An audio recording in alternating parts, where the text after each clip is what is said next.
बहुत समय पहले, जब न शहर थे न सड़कें न ही ऊंची इमारतें, तब धरती पर रहता था आदि मानव। वो आज के इंसान जैसा नहीं था। उसके पास न भाषा थी, न कपड़े, न ही खेती का ज्ञान।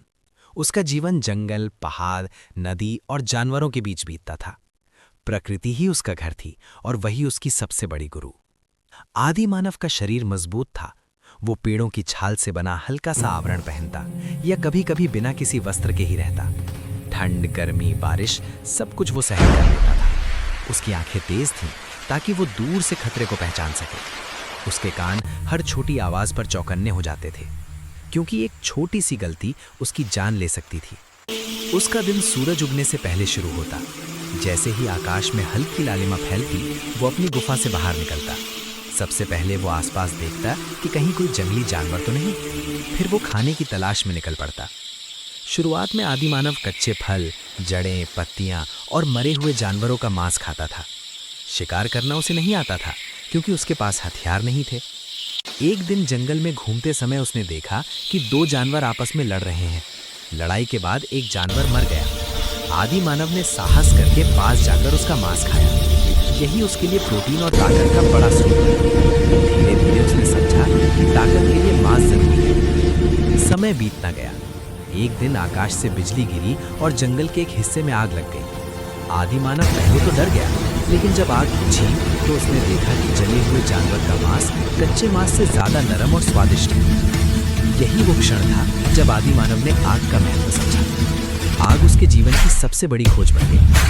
आग से वो ठंड से बचने लगा, जंगली जानवरों को दूर रखने लगा और भोजन पकाने लगा। अब वो कच्चा मांस खाने से बीमार नहीं पड़ता था। आग के चारों ओर बैठकर वो अपने समूह के साथ सुरक्षित महसूस करता। यहीं से समाज की शुरुआत हुई। धीरे धीरे आदि मानव ने पत्थरों को तोड़कर नुकीले औजार बनाए। पत्थर की कुल्हाड़ी, भाले और चाकू जैसे औजार बने। अब वो शिकार करने लगा। शिकार करना आसान नहीं था। कई बार वो घायल हुआ, कई बार उसके साथी मारे गए, लेकिन उसने हार नहीं मानी। उसने समूह में शिकार करना सीखा ताकि बड़े जानवरों को भी हराया जा सके। आदि मानव अकेला नहीं रहता था। वो अपने जैसे कई लोगों के साथ समूह में रहता था। इस समूह को आज हम कबीला कहते हैं। कबीले में हर व्यक्ति की अलग जिम्मेदारी होती। कोई शिकार करता, कोई फल इकट्ठा करता, कोई बच्चों और बूढ़ों की देखभाल करता। आपसी सहयोग से ही उनका जीवन चलता था। भाषा तब विकसित नहीं हुई थी, लेकिन इशारों और आवाज़ों से वो एक दूसरे से बात करते थे। खतरे की आवाज़ अलग होती, खुशी की अलग। समय के साथ ये आवाज़ें शब्दों में बदलने लगी। यही मानव भाषा की शुरुआत थी।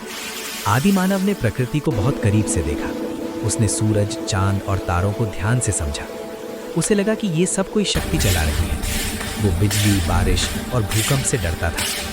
इसी डर और सम्मान से धर्म और आस्था की शुरुआत हुई। वो पेड़ों, पहाड़ों और नदियों को पूजने लगा। गुफाओं की दीवारों पर उसने चित्र बनाना शुरू किया। इन चित्रों में शिकार, जानवर और रोजमर्रा का जीवन दिखता था। ये चित्र आज भी कई गुफाओं में मिलते हैं। ये कला की पहली झलक थी। चित्र बनाकर वो अपनी कहानी आने वाली पीढ़ियों को बताना चाहता था। समय के साथ आदि मानव ने एक जगह टिक कर रहना शुरू किया। उसने देखा कि जहाँ बीज गिरते हैं वहाँ पौधे उगाते हैं। उसने जानबूझकर बीज बोए और फसल उगाई। यहीं से कृषि की शुरुआत हुई। अब उसे रोज शिकार पर निर्भर नहीं रहना पड़ा। खेती के कारण उसका जीवन बदला।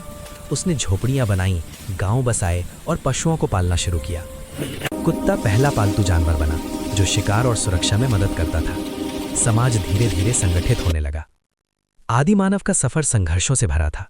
उसे हर दिन प्रकृति से लड़ना पड़ता था,